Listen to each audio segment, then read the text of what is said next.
ကိုအိမ်ကမော်တစ်တာလေးတွေပြစ်ချလိုက်တဲ့ချက်တောင်ပန်တုံးကတခြားကဘာတစ်ခုလုံးကိုကယ်တင်နိုင်စွမ်းရှိတဲ့ဖရာသခင်ဖြစ်လာစေမယ်လို့ဘယ်သူထင်ထားမှာလဲ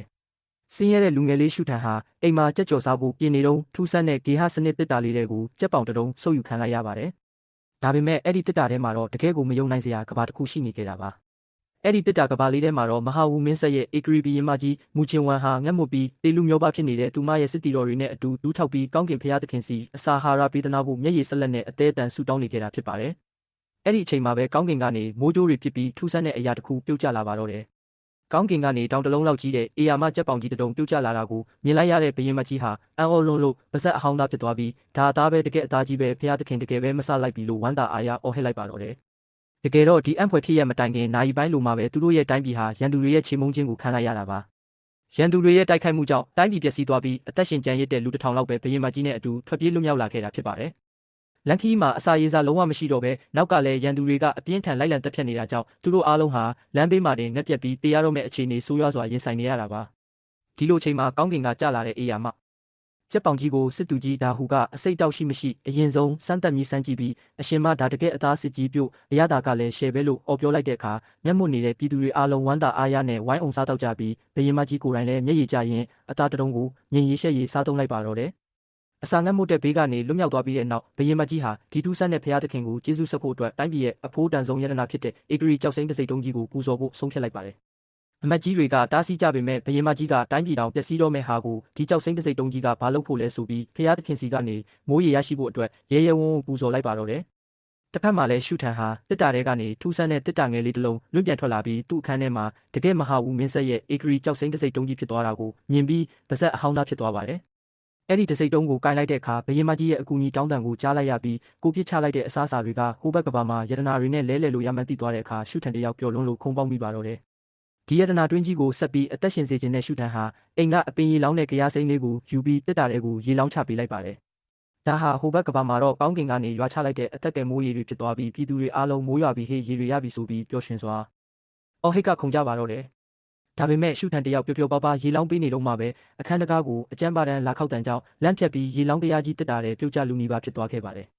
်အကယ်၍သာအဲ့ဒီတရားကြီးပြုတ်ကျသွားရင်ဟိုဘက်ကဘာကဘရင်မကြီးနဲ့ပြည်သူတွေအားလုံးအေယာမဂျိုတိန်ဂျိုမွားကြီးပြီးမိတယ်လို့ပြပြပြီးတေကုန်ကြမှာတေးချပါတယ်တကားဝါမှာရောက်နေတာကတော့လှပပေမဲ့ဒေါသတကြီးနဲ့အိမ်လာကနှစ်လစာလာတောင်းနေတဲ့အိမ်ရှင်မမလေးစုမီဖြစ်ပါတယ်ဒီနေ့မှအိမ်လာခမပေးရင်အခုချက်ချင်းအခန်းထဲကနေမောင်းထုတ်မယ်လို့ချင်းချောက်နေတဲ့စုမေကိုရှုထန်ကစိတ်အေးလက်အေးပြုံးပြလိုက်ပြီးခုနကရလာတဲ့အဖိုးမဖြတ်နိုင်တဲ့ရှေးဟောင်းကြောက်စိမ့်တစိမ့်တုံးကြီးကိုထုတ်ပြလိုက်ပါတော့တယ်ဒီယတနာကြီးကိုမြင်ပြီးအိမ်ရှင်မလေးအံ့ဩမြင်တက်သွားတဲ့အခါရှုထန်ကဒီယတနာနဲ့မှအိမ်လာခအတွက်မလောက်ဘူးဆိုရင်ငါ့ကိုငါပဲပေးဆက်လိုက်မယ်လေလို့နောက်ပြောင်လိုက်ပြီးသူတို့နှစ်ယောက်ရဲ့ရင်ခုန်စရာဇလန်းလေးနဲ့အတူရှုထန်ရဲ့ဘဝတစ်ခုလုံးနဲ့တညာရဲနဲ့ပြောင်းလဲသွားပါတော့တယ်တစ်ချက်လေးမှုတ်ထုတ်လိုက်ရုံနဲ့ရန်သူစစ်တပ်တစ်ခုလုံးကိုပြာကျသွားစေနိုင်တဲ့အစွမ်းမျိုးကိုတင်ယုံကြည်နိုင်မလားအဲ့ဒီနတ်ဖျားကတော့တခြားသူမဟုတ်ပဲအိမ်လာခမပေးနိုင်လို့အလှပြင်ထားတဲ့အိမ်ရှင်မမရဲ့မောင်းထုတ်ခြင်းကိုခံနေရတဲ့တာမန်လူငယ်လေးတစ်ယောက်ပဲဖြစ်ပါတယ်သူကအိမ်လာခအစားသူ့စီကထူးဆန်းတဲ့တစ်တာတွေကရတဲ့ရှေးဟောင်းတစိမ့်တုံးကြီးနဲ့ပေးချေဖို့စူးစမ်းခဲ့ပေမဲ့အိမ်ရှင်မမကတော့ဒါကိုအဖိုးတန်မှန်မသိပဲညှင်းပယ်ခဲ့ပြီးနှစ်ရက်ပဲအချိန်ပေးခဲ့ပါတယ်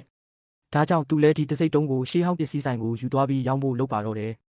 ဆိုင်ရှင်အဖိုးကြီးကတစိမ့်တုံးကိုတေချာကြည့်ပြီးနောက်မှာတော့ဒါဟာတမိုင်းမှာမရှိခဲ့ဘူးတဲ့မဟာဝူအင်ပါယာရဲ့ကြောက်စိမ့်တစိမ့်တုံးဖြစ်ပြီးအလွန်တန်ဖိုးရှိတဲ့ယတနာဖြစ်မှန်းသိသွားခဲ့ပါတယ်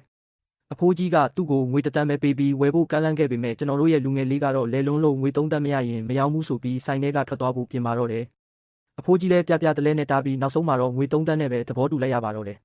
ဖုန်းထဲကိုငွေ3သန်းဝင်လာတာကိုမြင်လိုက်ရတဲ့အချိန်မှာတော့လူငယ်လေးဟာပျော်လွန်းလို့ခုန်ပေါက်နေပြီးဒီတစ်တာတွေကဧကရီမလေးဟာသူ့အတွက်တကယ်လက်ကောင်လေးပဲဆိုတာသဘောပေါက်သွားခဲ့ပါတယ်ဒါကြောင့်သူဟာတစ်တာတွေကဧကရီမလေးကိုဘာအန္တရာယ်မှမရှိအောင်ကာကွယ်ပေးဖို့ဆုံးဖြတ်လိုက်ပြီးတစ်တာတွေကိုငုံကြည့်လိုက်တဲ့အချိန်မှာတော့မမျှော်လင့်ထားတဲ့မြင်ကွင်းတစ်ခုကိုမြင်လိုက်ရပါတော့တယ်